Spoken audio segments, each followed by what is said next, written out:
ನಮಸ್ಕಾರ ಸ್ನೇಹಿತರೆ, ನಾಡು ನುಡಿ ಯೂಟ್ಯೂಬ್ ಚಾನಲ್ಗೆ ನಿಮಗೆಲ್ಲ ಸ್ವಾಗತ. ಸ್ನೇಹಿತರೆ, ಸಾಮಾನ್ಯವಾಗಿ ಪ್ರತಿಯೊಬ್ಬರಿಗೂ ಕೂಡ ಆಸ್ತಿಯನ್ನು ಖರೀದಿ ಮಾಡಬೇಕೆನ್ನುವ ಆಸೆ ಇದ್ದೇ ಇರುತ್ತೆ. ಆದರೆ ಕೆಲವರು ಆಸ್ತಿಯನ್ನು ಖರೀದಿ ಮಾಡುವಾಗ ಮೋಸ ಹೋಗುತ್ತಾರೆ. ಆಸ್ತಿ ಖರೀದಿ ಮಾಡುವ ಸಮಯದಲ್ಲಿ ನಾವು ಮಾಡುವ ಕೆಲವು ಸಣ್ಣ ತಪ್ಪುಗಳು ನಮಗೆ ದೊಡ್ಡ ಸಮಸ್ಯೆಯನ್ನು ಉಂಟು ಮಾಡುತ್ತೆ. ಈ ಕಾರಣಗಳಿಂದ ಪ್ರತಿಯೊಬ್ಬರೂ ಕೂಡ ಆಸ್ತಿ ಖರೀದಿ ಮಾಡುವ ಸಮಯದಲ್ಲಿ ಈ 6 ದಾಖಲೆಗಳನ್ನು ಕಡ್ಡಾಯವಾಗಿ ಚೆಕ್ ಮಾಡಿಕೊಳ್ಳಬೇಕು. ನಾವು ಹೇಳುವ ಈ 6 ದಾಖಲೆಗಳು ಸರಿಯಾಗಿ ಇಲ್ಲದೇ ಇದ್ದರೆ ನೀವು ಆಸ್ತಿ ಖರೀದಿ ಮಾಡದೇ ಇರುವುದು ಬಹಳ ಉತ್ತಮ ಅಂತ ಹೇಳಬಹುದು.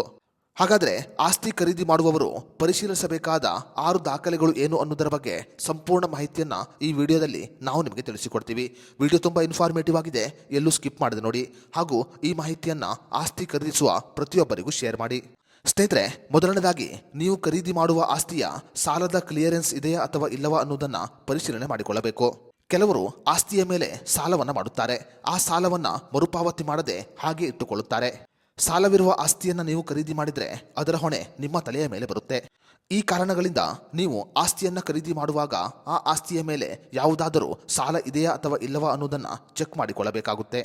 ಇನ್ನು ಎರಡನೇದಾಗಿ, ಆಸ್ತಿ ಖರೀದಿ ಮಾಡುವ ಸಮಯದಲ್ಲಿ ನೀವು ಮಾರಾಟಗಾರರಿಂದ ಕಡ್ಡಾಯವಾಗಿ NOC ಅಂದರೆ ನೋ ಅಬ್ಜೆಕ್ಷನ್ ಸರ್ಟಿಫಿಕೇಟ್ ಅನ್ನು ಕಡ್ಡಾಯವಾಗಿ ಪಡೆದುಕೊಳ್ಬೇಕು.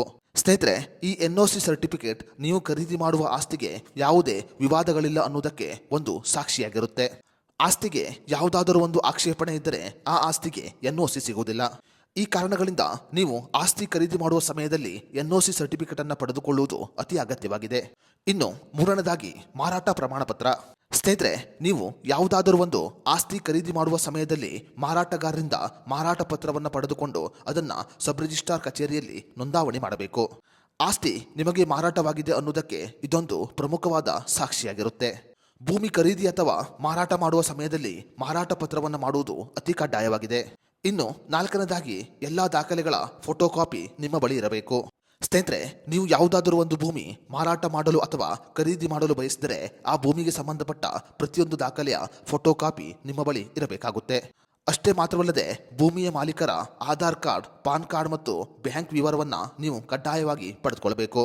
ಇನ್ನು ಐದನೇದಾಗಿ, ಜಮಾಬಂದಿ ರಸೀದಿಯನ್ನು ಕಡ್ಡಾಯವಾಗಿ ಪಡೆದುಕೊಳ್ಳಬೇಕು. ಸ್ನೇಹಿತರೆ, ಜಮಾಬಂದಿ ರಸೀದಿಯು ಮುನ್ಸಿಪಾಲ್ ಕಾರ್ಪೊರೇಷನ್ ಅಥವಾ ಗ್ರಾಮ ಪಂಚಾಯಿತಿ ಸ್ವಾಧೀನಪಡಿಸಿಕೊಂಡ ಒಂದು ಭೂಮಿಯ ದಾಖಲೆಯಾಗಿದೆ. ಈ ರಸೀದಿಯಲ್ಲಿ ನೀವು ಭೂಮಿಯ ಬಗ್ಗೆ ಸಂಪೂರ್ಣವಾಗಿ ಮಾಹಿತಿಯನ್ನು ಪಡೆದುಕೊಳ್ಳಬಹುದು.